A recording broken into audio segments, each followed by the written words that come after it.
Senhoras e senhores, boa noite. Boa noite. Pode ser muito melhor que isso. Senhoras e senhores, boa noite. Boa noite. Ou boa tarde. Boa tarde. Quem escreveu este livro é um escritor misterioso, cuja extensão da obra e maiores detalhes pessoais nos são desconhecidos. Os Devaneios de um Homem Louco. Esse é o único livro encontrado até o momento na biblioteca de uma notável faculdade de psicologia na cidade do Rio de Janeiro. Algo de grande curiosidade. Nada encontraram acerca do autor ou mesmo da obra. Os primeiros que tiveram acesso ao livro, mesmo antes de sua leitura, relataram sentir estranhas impressões. Uma delas foi a seguinte: ao manusear o exemplar, disseram sentir como se os papéis estivessem vivos. Em meio a essas páginas fartamente ilustradas, foram encontradas cartas em envelopes esverdeados, cujo conteúdo permanece oculto ao público. O nome deste autor é Álvaro Hux Rosa.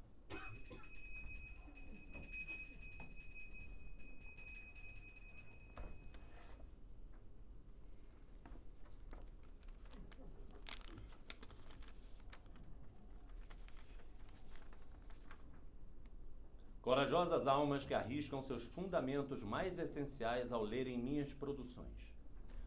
Eu as saúdo. Diante de vocês estarão infames contos, saberes, loucuras e tudo que um bastardo insano pode produzir. Ao mergulharem fundo em minhas palavras, vossas senhorias vislumbrarão os verdadeiros sentimentos, as únicas verdades. Que sejam capazes de ver as cores do mundo, discípulos do caos. Peço-lhes que se iluminem com os símbolos unidos pela harmonia da humanidade e entendam que a vida é mais valiosa do que é dita.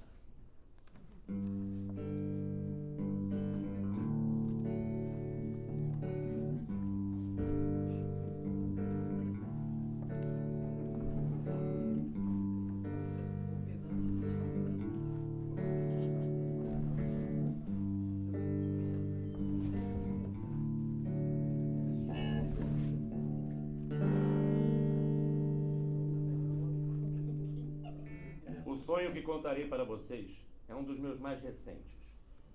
O sonho me fez pensar bastante sobre a vida e a mortalidade no geral, sobre como nós vivemos apenas para reviver experiências agoniantes, repetidamente.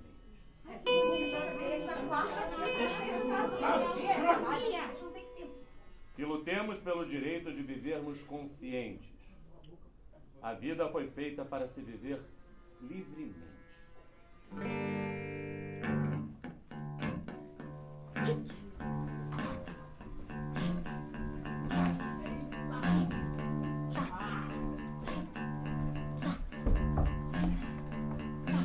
Para! Tomás!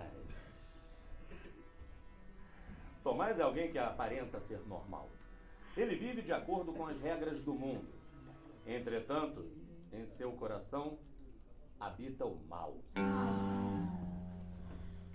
Este é algo guardado lá no fundo. Segunda-feira! Tomás fica em casa. Seu almoço é pão com cachaça.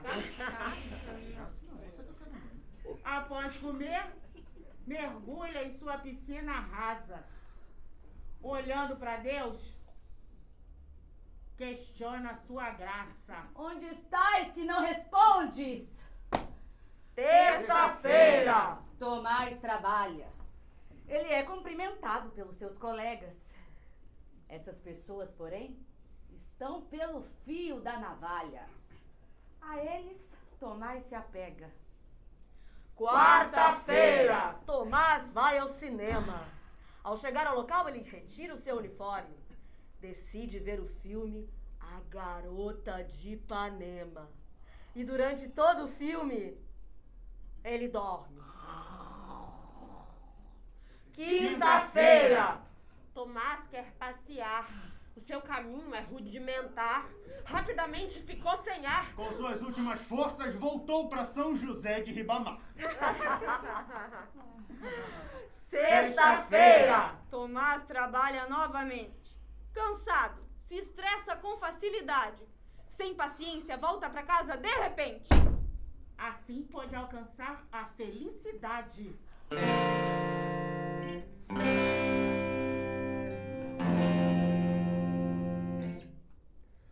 Sábado! Tomás é demitido. Sem estar afetado, ele se dirige ao mercado. E decide ser boa ideia comprar bolos de mirtilo. Quando volta pra casa, se sente apertado. Ai, não. Domingo! Tomás lê o Corão. Preso nas palavras, continua lendo. Porém, sua leitura não é em vão. Os novos ensinamentos servirão como adendo. Amanhã. Amanhã? Amanhã não se sabe o que Tomás irá fazer. Seu destino é indeterminado. O mesmo pode ser dito de seu lazer. Agora, viver é o seu fardo. Agora viver é o meu fardo.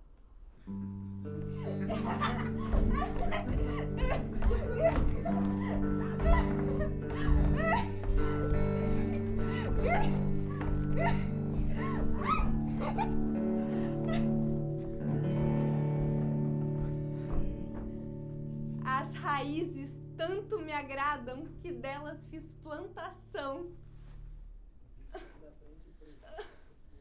Emaranhada em minhas matrizes, o mundo quis tirar-me o chão. Ele vive de acordo com as regras do mundo. Entretanto, em seu coração habita o mal. Este é algo guardado lá no fundo. O mundo destruiu meu amor ao solo. Disse não haver brilho em meu olhar. Que meus amigos agora sofrem. E que a vida é de matar. Ele é cumprimentado pelos seus colegas. Essas pessoas, porém, estão pelo fio da navalha. E a eles Tomás se apega. No começo, a minha alma foi abalada, o meu espiritual quebrado. Mas eu comi queijo com salada. Assim, melhorei ao quadrado. Melhorou? Melhorou? Seu almoço é pão com cachaça. Assim pôde alcançar a felicidade. Felicidade! Coisas simples me comovem. Não se existe para apenas sofrer. Para quem tem um coração jovem, aproveitar a vida torna-se o seu dever. Meu destino é indeterminado. Agora, viver é o meu fardo.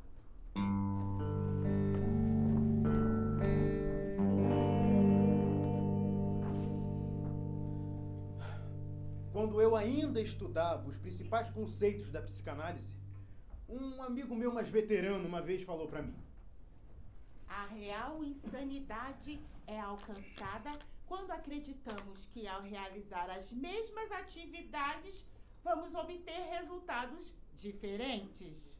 Concordei completamente. Afinal, era um rapaz astuto e conhecia bastante os padrões da psique humana. Um dia desses, andando pela praia, eu vi um homem bêbado. Trombando com um poste de madeira. Logo após entrar em contato com seu obstáculo, o sujeito decide seguir na mesma direção de antes, resultando no mesmo acontecimento anterior.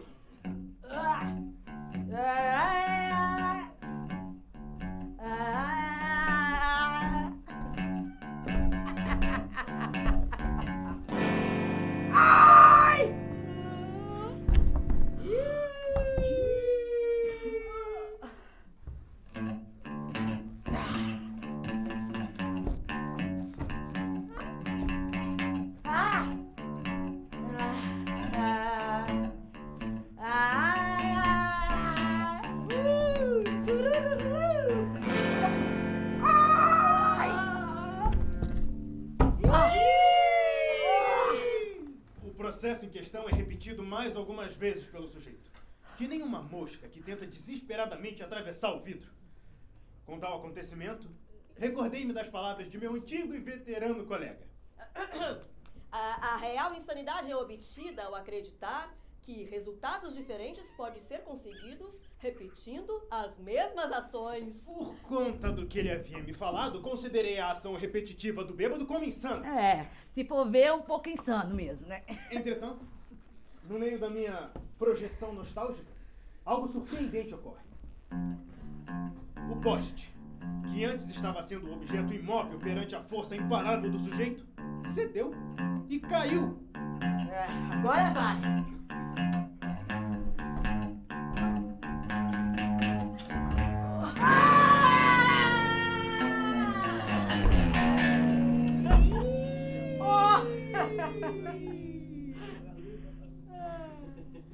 Depois disso, o sujeito apenas seguiu seu caminho, normal e torto, sem mais interrupções.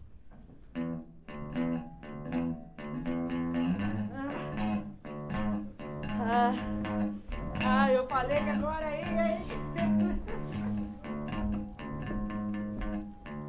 Tive uma epifania. Mesmo repetindo os mesmos atos, ou seja, apresentando insanidade, é possível obter resultados diferentes.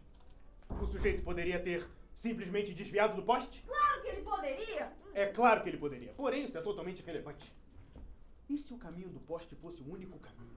E se não houvessem outras opções? É exatamente por isso. É mais do que possível observarmos a insanidade de forma positiva, ao invés de negativa. Por mais que a minha visão sobre o insano já fosse bem estruturada desde os primórdios da minha existência, esse momento, em específico, foi o que me fez embarcar na minha jornada de descobrimento da loucura. A vida, a meu ver, foi feita para se viver livremente. Viver sem ser insano pelo menos uma única vez é viver para ver a vida de um único modo, o que é extremamente limitante. É a insanidade que remove as suas amarras. É a insanidade que remove os seus pesos. Esta é a verdadeira insanidade justificada. Insanidade justificada. Enlouquecei. Enlouquecei! Enlouquecei para o bem de vossas mentes e para o bem dos outros que convivem convosco. A vida foi feita para se viver livremente. Livremente!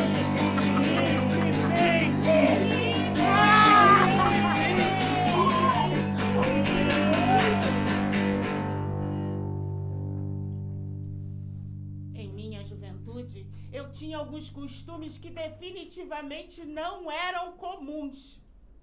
Por exemplo, em certas ocasiões, quando o clima ficava frio onde eu morava, gostava de brincar com os cadáveres de formigas de fogo que eu coletava e guardava numa gaveta oculta em meu armário, pois acreditava que estimulá-las em épocas frias poderia ressuscitá-las. Um dos meus costumes incomuns era o que eu realizava quase todas as manhãs de quarta-feira. Meu aniversário de 9 anos foi numa quarta-feira e eu acordei com uma festa surpresa preparada para mim. Aê, aê, aê, aê. Fiquei espantado porque, ao menos na época, meus pais e irmãos saíam de casa logo antes de eu me levantar. Quando eu mostrei sinais da minha justificável confusão, todos me explicam que havia um surto de gripe na região. É a gripe. E que foi dada a ordem para que todas as famílias permanecessem em suas casas por tempo indeterminado. A gripe matou e continua matando diversas pessoas desprotegidas pelo mundo. A festa como um todo foi singela ao extremo. Todavia, fez com que esse dia se tornasse o segundo dia favorito em minha vida. O que é que isso tem a ver com as minhas manias? Bem, a partir desse dia, eu passei a acreditar que o surto da gripe ter ocorrido praticamente no dia do meu aniversário foi por conta de um milagre. Milagre! Por conta desse fator, resolvi repetir esse milagre todos os dias e horários em que ele aconteceu. Pelos próximos 2 anos, passei a acordar mais cedo do que o comum para realizar festas surpresas para mim mesmo. Festas surpresas pra ele mesmo, não importando se ninguém além dele estivesse presente realmente. Pegou restos de caixas de papelão para criar figuras medonhas, vagamente assemelhadas a seus pais e irmãos. A comida das festas, ele mesmo as preparava. Aprendi a cozinhar bem cedo. Como era o mais velho entre os irmãos, precisei cuidar deles enquanto ficávamos sozinhos em casa. Mas depois de ter completado 11 anos de idade, ele começou a parar aos poucos e desistiu após um tempo. Acho que apenas me cansei de brincar com esse tipo de insanidade. Sem falar que não interessava quantas vezes eu tentava voltar no tempo, nada se comparava ao real sentimento guardado em minha memória.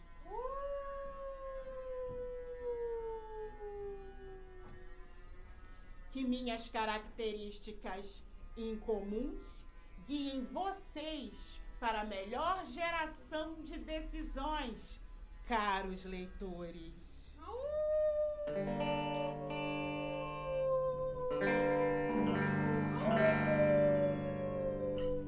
Sonhar nunca falhou em fascinar aquele rapaz. Ser capaz de acessar um novo mundo a cada fim de dia é um poder humano a que poucos dão o devido valor. A admiração pelos filmes mentais o fez anotar e catalogar todas as vezes em que ele sonhou. Podemos anotar 583 vezes em que ele teve esses sonhos. 583! 583. Sim! E nós vamos compartilhar com vocês, caros leitores, apenas poucos que suas mentes serão capazes de absorver. Apenas poucos sonhos que suas mentes serão capazes de absorver. Apenas poucos sonhos. Suas mentes serão capazes de absorver. O primeiro sonho que irei aqui relatar foi bastante recorrente em minha infância. Eu sonhava que o mundo inteiro estava de ponta cabeça e eu acabei caindo no teto, mas os objetos que estavam no chão permaneceram lá, grudados ao solo. Eu ignorei a situação, já que eu acreditei estar atrasado para a escola. Ao sair de casa, o céu estava sobre sua cabeça. Quando ele pulava de galho em galho, ele alcançava os galhos e tentava chegar no solo pendurado sobre a cabeça dele. No mundo de ponta cabeça, eu segurava os galhos acima de mim e eu tentava me locomover com dificuldade, até que eu avistei um antigo professor meu que me disse: A sua gravidade está incomodando os outros ao seu redor. Ele disse isso, daí ele me empurrou do galho, onde eu até então me segurava com dificuldade, fazendo com que eu caísse em direção ao sol.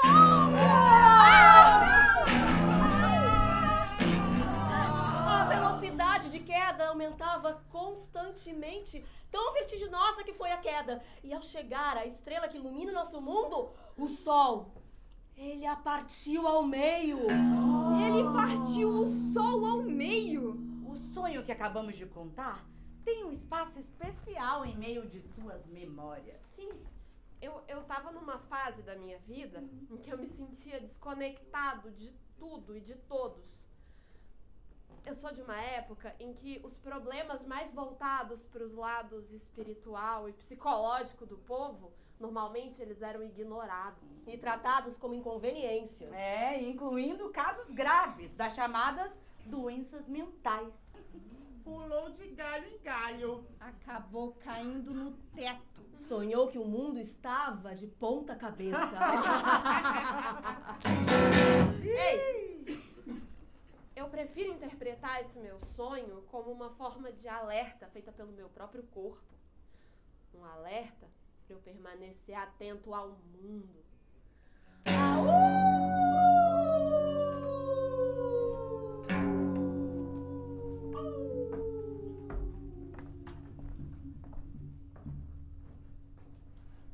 Todos na minha vizinhança tinham os olhos vermelhos.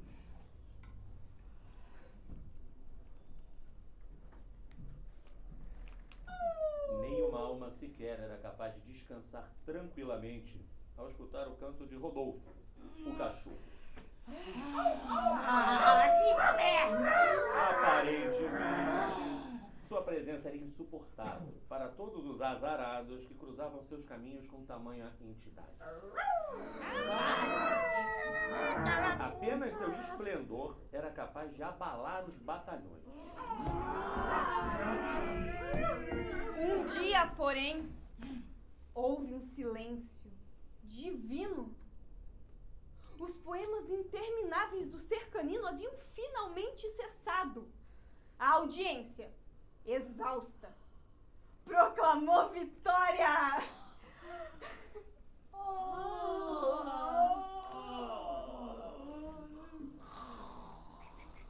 O sono finalmente deixou de ser um sonho inalcançável, tornando-se uma realidade direta, que nem mesmo os mais célebres do reino mortal teriam a capacidade de replicar tal sensação por vontade própria. Rodolfo? Onde foi parar o Rodolfo? O que antes era visto como um momento glorioso para um pequeno grupo de pessoas nada importantes, transformou-se numa confusão total. A plateia, sem o seu ator principal, o cachorro, entra em desespero. O que será que aconteceu com o animal? Será que foi abatido? Abatido, não! Ou será que se cansou de sua ingrata vizinhança? De qualquer forma, uma busca incansável por Rodolfo foi feita. Reviraram a cidade inteira. Diversos abrigos de animais. Debaixo de todas as camas da vizinhança. Em cima de todos os telhados. No meio do mato. Em todas as casinhas de cachorro dos quintais. E em todos os mercados. Mas nenhum sinal de Rodolfo. Nenhum sinal de Rodolfo. Após meses de procura, a verdadeira localização de Rodolfo, o infame, foi descoberta! Rodolfo! Eu deixei o meu posto na minha ingrata vizinhança e eu decidi que estava na hora de ascender para as estrelas. Rodolfo foi encontrado cantando em uma feira musical. Com direito a palco, luzes e efeitos especiais. E a noite de autógrafos para uma fila enorme de fãs e seguidores. Parece que todos os ensaios que eu fiz para minha antiga plateia finalmente deram frutos, afinal. 5, 6 e 7, 8,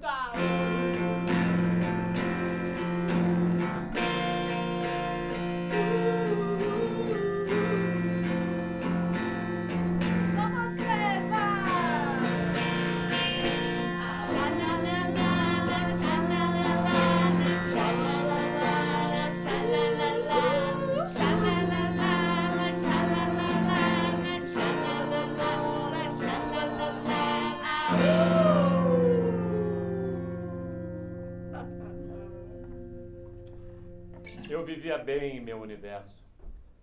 Conheci pessoas formidáveis. Verdade. Eu sou.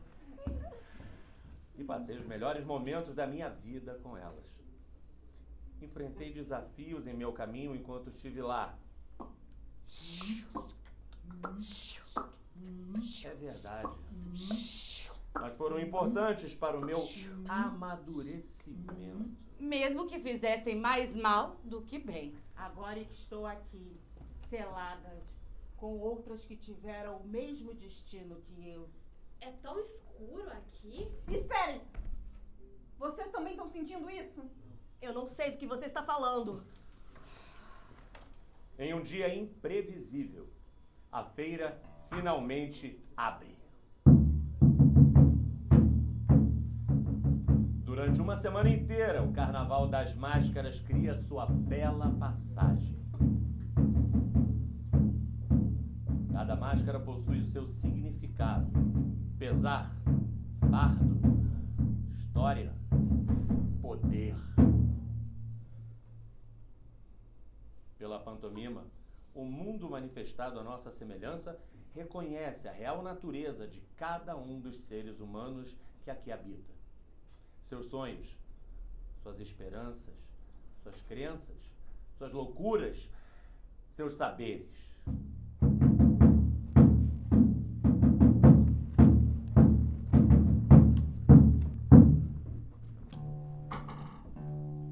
Eis o vampiro reverso.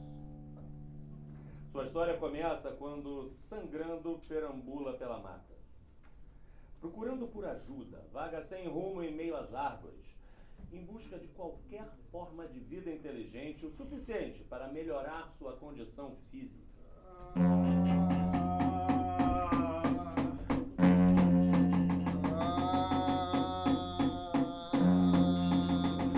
Eventualmente, uma casa solitária, mergulhada numa floresta desconhecida, é encontrada.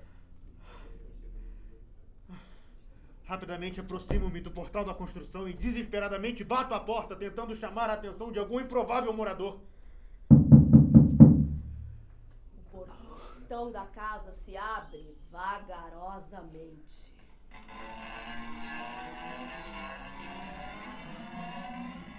Na primeira oportunidade, ele entra no local.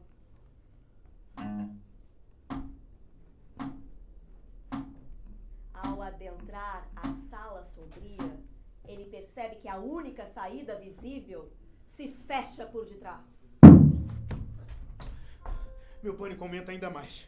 Será que entrar aqui? Eu acabei de me meter em uma enrascada. Será que adentrar essa casa foi um erro? Esses pensamentos imundam a minha mente. Quando menos espera, uma fonte de luz é criada no cômodo noturno. O fogo revela uma figura gigantesca. Muito mais próxima do que ele desejava. A recém-surgida figura lhe diz para que se deite, pois aqueles ferimentos precisavam ser tratados. Deite-se. Com ausência de questionamentos, obedientemente se deita, desmaiando no divã de mogno e couro.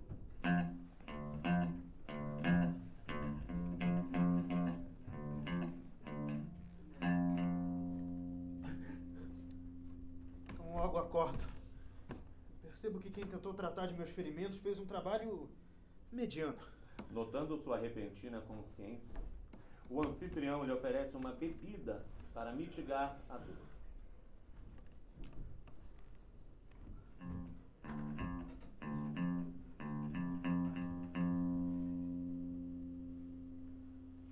Uma bebida?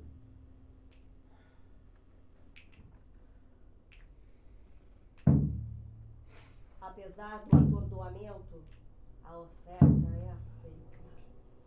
Por mais que seu estado de saúde tenha deixado de ser grave, o seu desconforto era imensurável. Um sorriso emerge do misterioso possessor da residência. Ele despejou um líquido contido numa garrafa dentro de um belo cálice ornado em estanho. A aparência do líquido era semelhante ao do vinho, porém não havia uma forma segura de analisar a substância. Atendendo ao obséquio, sorvo um pequeno gole para testar as propriedades do líquido que me foi dado. Para minha surpresa, o sabor era agradável e suave. Esperava que houvesse algum teor alcoólico na bebida. Talvez um certo amargor. Hipnotizado pelo novo sabor, pede por mais. Mas eu gostaria de mais.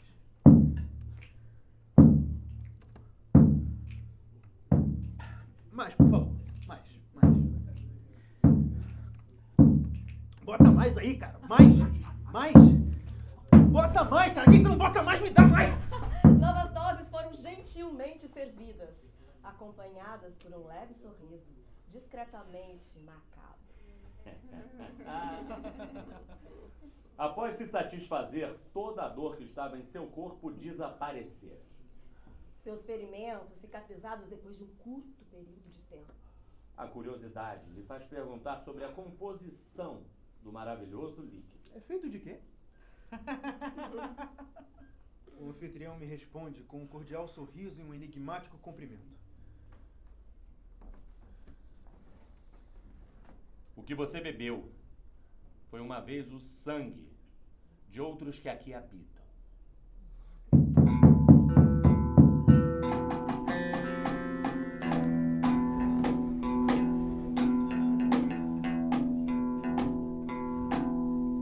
Eis Olavo César.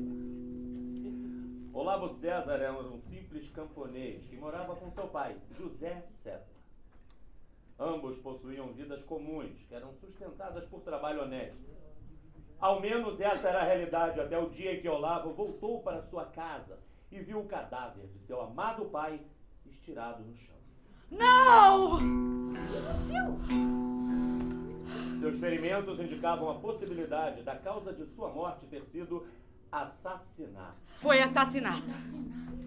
Boa noite! Estamos aqui no Jornal Local, aqui diretamente da Cabana Oeste, para divulgar o falecimento de Olavo César. O seu filho encontra-se ao lado do corpo que está estirado no chão. A causa da morte possivelmente foi assassinato. Magoado e furioso, Olavo jura vingar a morte de seu pai logo após atender a seu funeral. Eu vou me vingar. Custe o que custar. Vingança! Vingança! Vingança! O filho sem pai busca informações de diversos moradores locais, perguntando um a um sobre quem poderia estar próximo o suficiente para ser julgado culpado e executado pelo imperdoável crime.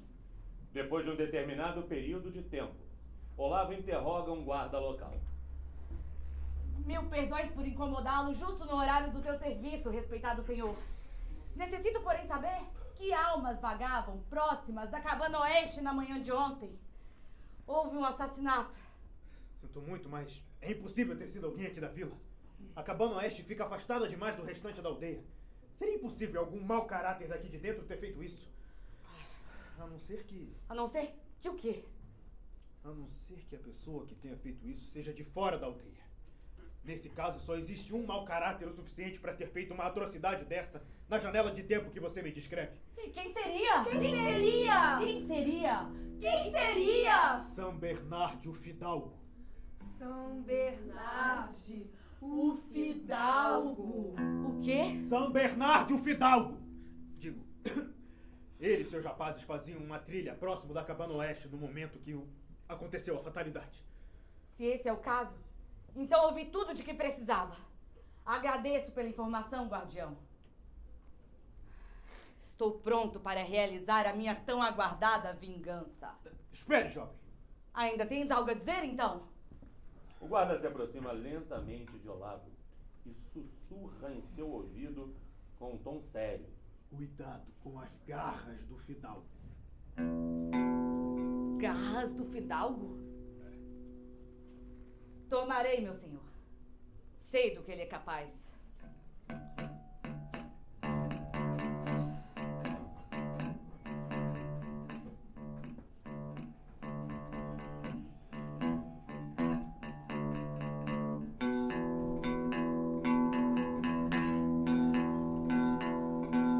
Olavo, uma vez equipado com a espada deixada pelo seu pai ao morrer, começa sua busca pelo suposto ignóbil São Bernardo, o Fidalgo.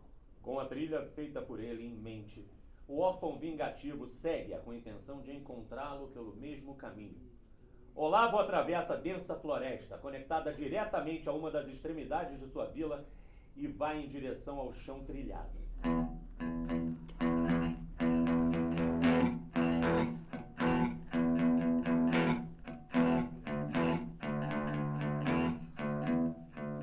Ao andar até o anoitecer, ele depara-se com uma cabana. Adentrando-a, César nota que o ambiente é uma taberna, que abriga viajantes e peregrinos. O jovem encaminha-se até uma das pessoas que está servindo os diversos bravos e famintos aventureiros. Eila! Uma mulher quase magra, quase alta. E Caolha, Esse eu sou. que servia uma sopa de moscas gigantes. Ao se aproximar, Olavo diz: com licença. O que é? Vai querer comer também? Na verdade, eu só tô querendo uma Só um informação. minuto. Ô, Joanete! Diz a moça, direcionando-se ao balcão de bebidas, onde um enorme homem quase careca, de bigode quase grosso, está de pé. Sirva uma sopa de vermes para esse pobre e magro rapaz. Resmunga o homem, atirando nos braços de Olavo uma enorme tigela com vermes vivos e viscosos. Para não parecer mal educado, o jovem ingere todo o conteúdo presente em sua bizarra refeição.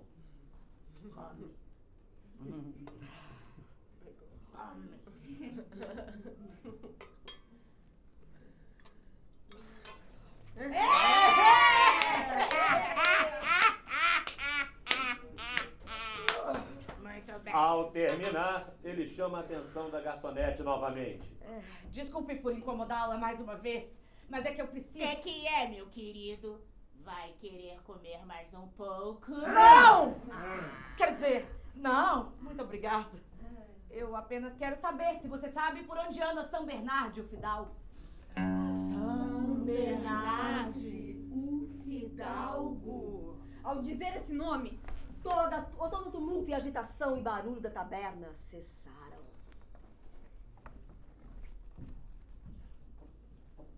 Eu tenho certeza que ele foi ao norte daqui.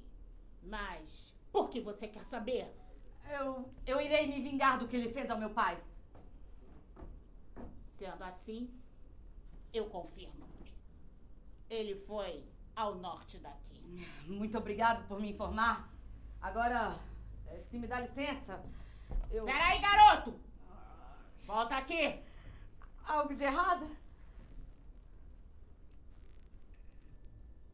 Tenha cuidado com as garras do Fidalgo. Aquela advertência perturbadora havia retornado. Mas diferente da outra vez que Olavo havia escutado, ele sentiu o calafrio inexplicável. O inimigo deve ser mais formidável do que aparentava ser. Mesmo com o segundo aviso, ainda assim, persistiu com seus pensamentos de vingança, sentindo-se ainda mais determinado a dar um fim ao Fidalgo. O último César estava pronto para prosseguir com sua aventura. Perambula até encontrar uma cadeia de montanhas. Olavo é capaz de escalar até o topo.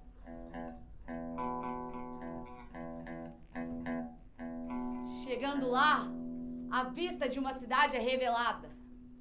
Ele podia sentir que o seu alvo estava por lá em algum lugar. O encontro entre Olavo César e o fidalgo São Bernardi estava cada vez mais próximo. Mas antes dessa ocorrência ser mesmo uma possibilidade, era necessário saber aonde estava seu algoz. César procurou por todas as partes. Perguntou a quem quer que encontrasse, mas fracassou em descobrir sobre o paradeiro do temível fidalgo. Frustrado, eu decidi descansar debaixo de uma árvore. Mas para minha surpresa, depois de alguns minutos, um ancião veio falar. Senhor, eu ouvi conversando com outros residentes da cidade. O senhor quer saber mesmo onde anda São Bernardo? O Fidalgo? Claro que eu quero! Você sabe onde ele se situa? Ele se encontra no andar mais alto do moinho de vento, logo ali adiante. Finalmente, agora eu posso acabar com isso tudo logo de uma vez por todas. Sou eternamente grato, ancião. É hora de vingar meu pai. Tem certeza que vai sozinho, meu jovem? O moinho é repleto de asseclas. Por mais que o senhor seja um estupendo espadachim, jamais vai chegar no seu ápice. Não se preocupe. Sei que são todos apenas amadores. Eles não serão capazes de suportar minha incontrolável fúria. Espere, jovem, espere. Algo de errado? Se você quer mesmo arriscar a sua vida, eu não vou lhe contrariar o seu instinto. Mas apenas quero que saiba de uma coisa. E o que seria? Tome cuidado com as garras do Fidalgo. Novamente aquelas palavras ressurgem para o assombrar. Genuinamente preocupado, Olavo começa a se preparar ainda mais para o seu inevitável confronto. Após adquirir os melhores equipamentos de combate nos comércios da região, César aguarda o momento certo para executar seu ataque.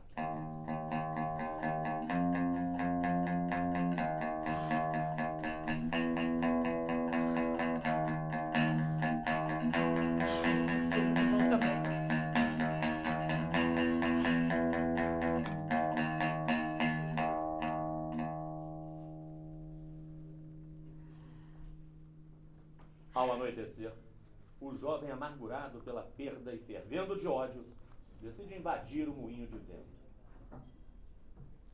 Ele podia sentir que o seu destino estava atrás daqueles entalhes de madeira refinado.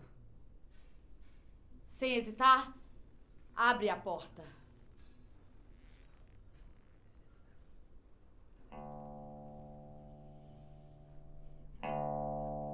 Olavo César e o Fidalgo estavam finalmente frente a frente. Porém, algo estava fora do comum. A aparência de São Bernardo era um tanto bizarra. Apresentando uma pelagem grossa por todo o corpo, ele andava em 4 patas e seu rosto era de um urso. Na verdade, ele era, de fato, um urso. Incrédulo, Olavo brada. Inacreditável!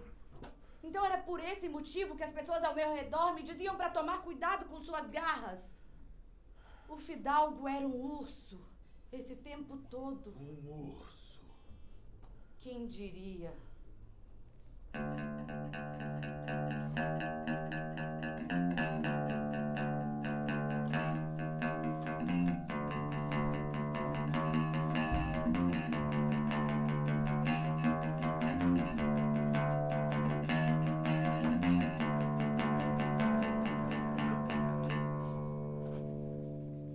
Horas após se encontrarem, seu corpo foi achado no riacho próximo ao moinho de vento, encharcado de sangue.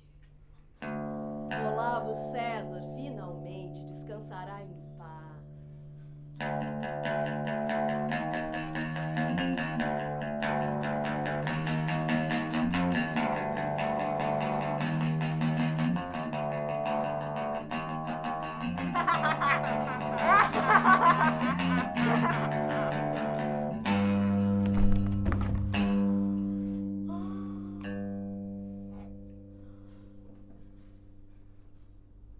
A morte é inevitável para todos os seres enraizados no mundo. Muitos chegam e muitos vão. As causas que levam à morte são diversas. Mesmo assim, não é certo o que ocorre com a alma humana após sua forma física perecer. Será que estaremos preparados para o que virá depois do inescapável?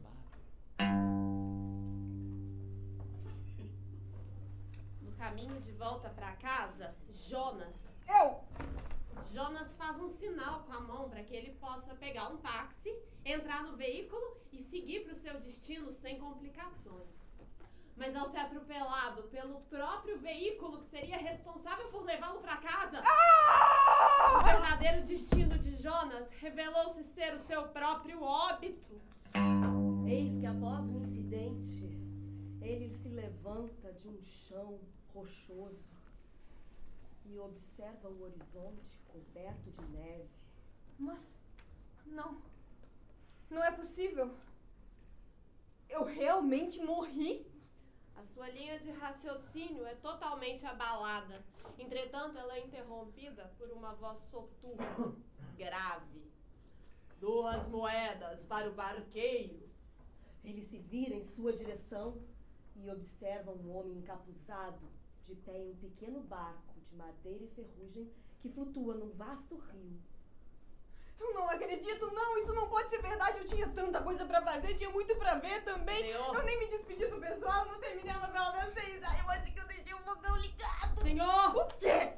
Precisa pagar-me para que eu possa transportá-lo para além do rio. Senão sua alma ficará presa aqui. Está falando a verdade? De todas as possíveis vidas que eu poderia ter após a morte, a que é verdadeira é de uma datada mitologia anciã?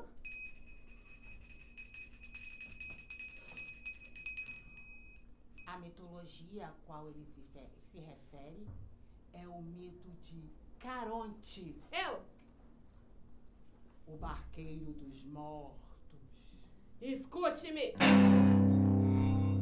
Eu não sou psicanalista, eu sou barqueiro. Se eu ganhasse ao menos 1 moeda a cada reclamação feita pelos mortos, eu teria dinheiro suficiente para comprar um navio. Agora, por obséquio, 2 moedas. Ah, sim. Aqui, eu tenho 20 cruzeiros. Tenho certeza que com esse dinheiro eu posso ir e voltar nessa viagem umas 10 vezes. Não vai servir. Como assim? Eu disse que essa forma de pagamento não é aceita aqui. Não, mas você disse que só precisa de 2 moedas. Eu tenho mais do que o suficiente para viajar. Veja bem, você não pode pagar, você não pode viajar, porque as suas moedas não são gregas, são brasileiras. Aí o preço fica diferente por causa da inflação.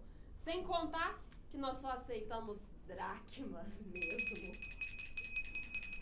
Dracmas, antiga moeda grega. No mito de Caronte, eram colocadas 2 moedas nos olhos dos mortos para poder pagar o barqueiro e atravessar as almas para o outro mundo. Mas isso é um absurdo! Como é que você espera que todas as pessoas que morrem ao redor do mundo consigam pagar com uma moeda que nem sequer circula nos dias atuais? Além disso, eu nunca entendi o sentido de ter que pagar para não ficar preso no limbo. Qual que é o sentido disso? Hades tinha algum problema com as almas que têm questões financeiras? Senhor, escute-me. Adeus. Não! Não! Barqueiro! Barqueiro!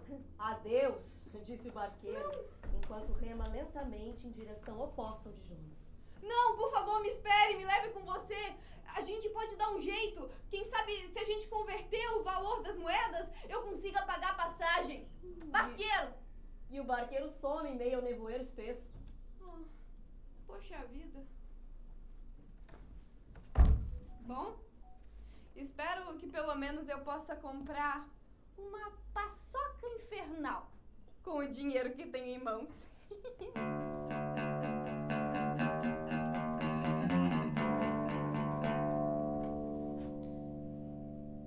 Todos de minha vizinhança tinham olhos vermelhos. Estava na hora de ascender para as estrelas. Acho que apenas me cansei de brincar com esse tipo de insanidade. Tome cuidado com as garras do fidalgo. A vida é mais valiosa do que é dita. Será que estamos preparados para o que virá depois do inescapável?